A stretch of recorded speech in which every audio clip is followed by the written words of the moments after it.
पुराण कहते हैं, जब प्रश्न बहुत गहरे हों तो उत्तर केवल महादेव के पास होते हैं। एक दिन हिमालय की शांति में माता पार्वती ध्यान में लीन थी। उनके मन में एक प्रश्न बार बार उठ रहा था, एक ऐसा प्रश्न जो हर इंसान के मन में कभी न कभी आता है। माता पार्वती ने नेत्र खोले और करुणा से भरे स्वर में पूछा, प्रभु, संसार में कोई भी मनुष्य हो, गरीब या अमीर, ज्ञानी या मूर्ख, सबके जीवन में दुख बार बार क्यों आते हैं? महादेव ने त्रिनेत्र खोले। उनकी दृष्टि में न क्रोध था न प्रसन्नता, केवल सत्य था। महादेव बोले, पार्वती, दुख किसी पर अचानक नहीं आता। जैसे बीज बोया जाता है और समय आने पर फल देता है, वैसे ही मनुष्य के कर्म समय आने पर दुख बनकर सामने आते हैं। माता पार्वती चौंकी। उन्होंने पूछा, प्रभु, लेकिन कई लोग तो किसी का बुरा नहीं करते, फिर भी उनका जीवन कष्टों से भरा क्यों रहता है? महादेव मंद मुस्कुराए। पार्वती, मनुष्य केवल कर्म ही नहीं करता, वो नियमों का उल्लंघन भी करता है और वही उसके दुखों का कारण बनता है। महादेव का पहला नियम। महादेव बोले, जो व्यक्ति अपने जीवन में धैर्य खो देता है, वही सबसे पहले दुखों को आमंत्रण देता है। उन्होंने आगे कहा, जब मनुष्य तुरंत फल चाहता है, बिना समय दिए, बिना तप के, तो उसका मन अशांत हो जाता है और अशांत मन में न सुख टिकता है न लक्ष्मी। महादेव बोले, पार्वती, धैर्य वो शक्ति है जो सबसे बड़ी समस्या को भी छोटा बना देती है। लेकिन आज का मनुष्य जल्दी अमीर बनना चाहता है, तुरंत सफलता चाहता है, बिना समझे निर्णय लेता है और फिर कहता है, मेरे जीवन में ही इतना दुख क्यों है? महादेव ने स्पष्ट कहा, जो धैर्य नहीं रखता, उसके जीवन में बार बार दुख आता है ताकि वो सीख सके। माता पार्वती ने फिर पूछा, प्रभु, क्या दुख केवल सिखाने के लिए आते हैं? महादेव का स्वर गंभीर हो गया। नहीं पार्वती, कुछ दुख चेतावनी होते हैं। चेतावनी क्या है? जब मनुष्य अपने कर्तव्य से भागता है, अपने धर्म को भूलता है और केवल अपने स्वार्थ के पीछे दौड़ता है, तब दुख उसे रोकने आते हैं। महादेव बोले, दुख ये बताने आता है कि तुम गलत दिशा में जा रहे हो। लेकिन समस्या ये है, मनुष्य दुख से सीखता नहीं बल्कि उससे शिकायत करता है। महादेव ने कहा, जो व्यक्ति दुख में भी आत्मचिंतन करता है, वही अगले जन्म का नहीं, इसी जन्म का भाग्य बदल देता है। माता पार्वती ने अंतिम प्रश्न पूछा, प्रभु, तो क्या हर दुख टाला जा सकता है? महादेव बोले, हाँ, लेकिन उसके लिए मनुष्य को अगले नियम को समझना होगा। महादेव का स्वर अब पहले से अधिक गंभीर था। कैलाश पर एक गहरी शांति छा गई। माता पार्वती ध्यान से महादेव की ओर देख रही थी। महादेव बोले, पार्वती, मनुष्य के जीवन में दुख बार बार इसलिए आता है क्योंकि वो एक बहुत बड़ी भूल रोज करता है। माता पार्वती ने पूछा, प्रभु, वो भूल कौन सी है जो हर मनुष्य करता है? महादेव ने स्पष्ट कहा, अपनी जिम्मेदारी से भागना। महादेव बोले, मनुष्य चाहता है कि उसका जीवन सुधरे, लेकिन वो ये नहीं चाहता कि उसे बदलना पड़े। महादेव ने कहा, जो व्यक्ति अपने कर्तव्य से भागता है, उसका भाग्य उससे भी तेज भागता है। माता पार्वती कुछ क्षण मौन रही, फिर बोली, प्रभु, लेकिन लोग तो बहुत मेहनत करते हैं, फिर भी दुख क्यों नहीं जाता? महादेव ने कहा, पार्वती, मेहनत और सही दिशा में मेहनत दोनों अलग अलग हैं।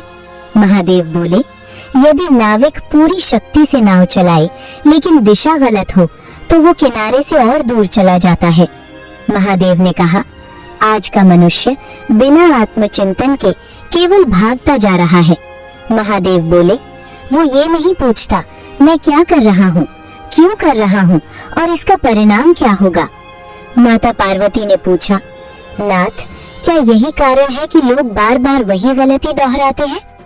महादेव ने उत्तर दिया, हाँ पार्वती, जो मनुष्य अपनी गलती स्वीकार नहीं करता, वो उसी गलती का दंड बार बार भोगता है। महादेव बोले, दुख तब तक आता रहेगा जब तक मनुष्य बदलने से इनकार करता रहेगा। महादेव ने कहा, पुराणों में स्पष्ट लिखा है, स्वीकार परिवर्तन की पहली सीढ़ी है। लेकिन आज का मनुष्य परिस्थितियों को दोष देता है, लोगों को दोष देता है, समय को दोष देता है और खुद से कहता है मैं सही हूँ। महादेव का स्वर कठोर हो गया। जो स्वयं को कभी गलत नहीं मानता, उसे जीवन बार बार दुख देकर समझाता है। महादेव बोले, पार्वती, दुख का उद्देश्य मनुष्य को तोड़ना नहीं बल्कि उसे जगाना है। महादेव ने कहा, लेकिन जो नहीं जागता उसके लिए दुख बढ़ता ही जाता है। माता पार्वती ने चिंतित होकर पूछा, प्रभु, क्या हर व्यक्ति इस चक्र से बाहर निकल सकता है? महादेव ने शांत स्वर में कहा, हाँ, लेकिन उसके लिए उसे अगले सत्य को समझना होगा। महादेव बोले, वो सत्य मनुष्य के अहंकार से जुड़ा है। और तभी महादेव ने अहंकार के बारे में ऐसी बात कही जो सुनकर माता पार्वती भी कुछ क्षण मौन रह गई। महादेव का स्वर अब अत्यंत गूढ़ और गंभीर हो चुका था। कैलाश पर वातावरण और भी स्थिर हो गया। माता पार्वती समझ चुकी थी, अब जिस सत्य की बात होने वाली है वही मनुष्य को सबसे अधिक डुबोता है।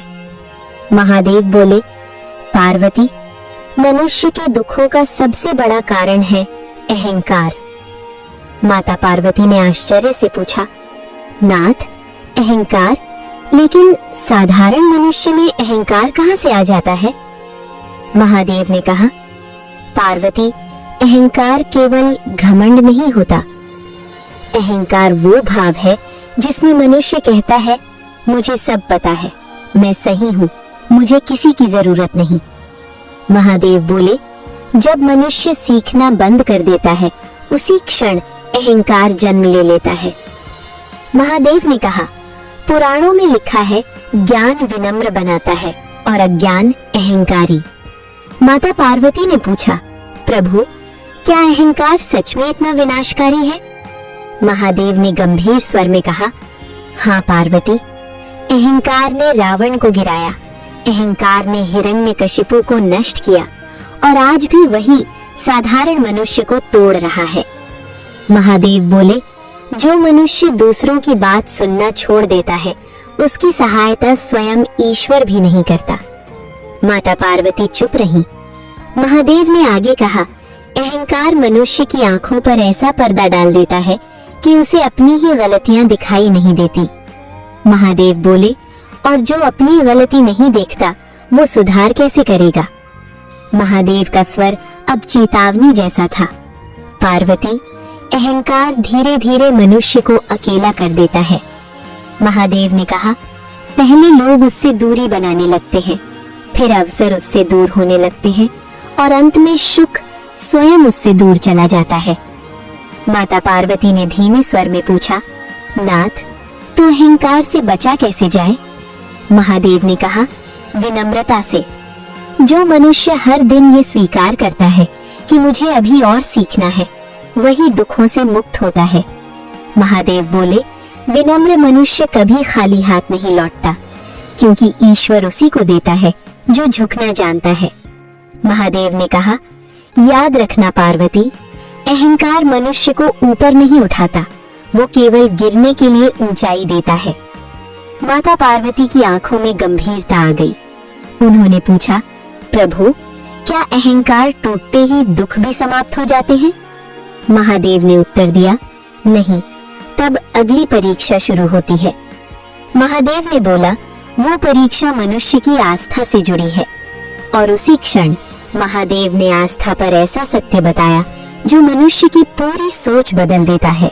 महादेव का स्वर अब पहले से अधिक शांत लेकिन अत्यंत प्रभावशाली था। कैलाश पर मौन ऐसा था मानो स्वयं समय रुक गया हो। माता पार्वती जान चुकी थी, अब जो सत्य आने वाला है वही तय करेगा कि मनुष्य दुख में डूबेगा या उससे ऊपर उठेगा। महादेव बोले, पार्वती, मनुष्य की अगली और सबसे बड़ी परीक्षा है आस्था। माता पार्वती ने पूछा, नाथ, क्या आस्था सच में मनुष्य का भाग्य बदल सकती है? महादेव ने कहा, हाँ पार्वती, लेकिन सच्ची आस्था बहुत कम लोगों में होती है। महादेव बोले, आज का मनुष्य कहता है मैं ईश्वर में विश्वास करता हूँ, लेकिन जैसे ही कठिन समय आता है वही मनुष्य शिकायत करने लगता है। महादेव का स्वर गूढ़ हो गया। जहाँ शिकायत शुरू होती है वहीं आस्था समाप्त हो जाती है। महादेव बोले, पार्वती, जो व्यक्ति दुख में भी ये कह सके जो हो रहा है वो मेरे भले के लिए है, वही सच्चा आस्थावान है। माता पार्वती ने कहा, नाथ, लेकिन दुख में ये सोचना बहुत कठिन होता है। महादेव ने उत्तर दिया, इसीलिए पार्वती, हर कोई आस्था की परीक्षा पास नहीं कर पाता। महादेव बोले, जो दुख में टूट जाता है वो शिकायत करता है, और जो दुख में स्थिर रहता है वही आस्था को पकड़ता है। महादेव ने कहा, पुराणों में लिखा है, ईश्वर उसी की सहायता करता है जो कठिन समय में भी उससे विमुख नहीं होता। महादेव बोले, आस्था केवल मंदिर जाने से नहीं बनती।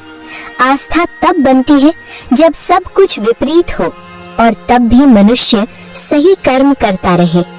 माता पार्वती ने गंभीर स्वर में पूछा, प्रभु, तो क्या शिकायत करना इतना बड़ा अपराध है? महादेव ने कहा, पार्वती, शिकायत अपराध नहीं, लेकिन वो दुख को लंबा कर देती है। महादेव बोले, शिकायत कहती है मैं हार मान रहा हूँ, और आस्था कहती है मैं सीख रहा हूँ। महादेव ने कहा, जो मनुष्य शिकायत छोड़ देता है उसका दुख आधा उसी क्षण समाप्त हो जाता है। माता पार्वती की आंखों में आदर और समझ थी। उन्होंने पूछा, नाथ, क्या यही अंतिम सत्य है? महादेव ने मंद मुस्कान के साथ कहा, नहीं पार्वती, अब अंतिम और सबसे गहरा नियम शेष है। महादेव बोले, वो नियम मनुष्य के समर्पण से जुड़ा है। और तभी महादेव ने समर्पण के बारे में जो कहा वही मनुष्य को पूर्ण बना देता है। महादेव का स्वर अब अत्यंत शांत था, लेकिन उस शांति में असीम गहराई थी। कैलाश पर मानो स्वयं ब्रह्मांड सुन रहा हो। माता पार्वती समझ गई, अब जो कहा जाएगा वही मनुष्य के जीवन का अंतिम सत्य है। महादेव बोले, पार्वती, मनुष्य के दुखों का अंत समर्पण से होता है। माता पार्वती ने धीरे से पूछा, नाथ, समर्पण का अर्थ क्या सब कुछ छोड़ देना है? महादेव ने उत्तर दिया, नहीं पार्वती, समर्पण भागना नहीं होता, समर्पण हार मानना नहीं होता। महादेव बोले, समर्पण का अर्थ है मैं अपना कर्म पूरी निष्ठा से करूंगा, लेकिन परिणाम का अहंकार अपने पास नहीं रखूंगा। महादेव ने कहा, जब मनुष्य कर्म करता है और फल छोड़ देता है तभी वो दुख से मुक्त होता है। महादेव बोले, जो व्यक्ति हर बात अपने नियंत्रण में रखना चाहता है वही सबसे अधिक दुखी रहता है। महादेव ने स्पष्ट कहा, पार्वती, मनुष्य का नियंत्रण केवल कर्म तक है, फल सदा ईश्वर के हाथ में रहता है।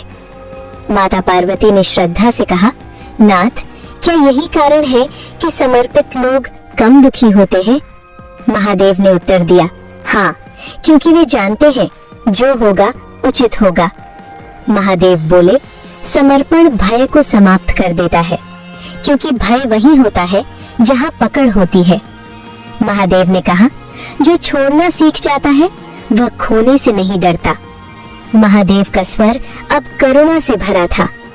पार्वती, जब मनुष्य ये स्वीकार कर लेता है कि मैं अकेला नहीं हूँ, तभी ईश्वर उसका हाथ पकड़ता है। महादेव बोले, समर्पण वह द्वार है जहाँ से लक्ष्मी का वास आरंभ होता है।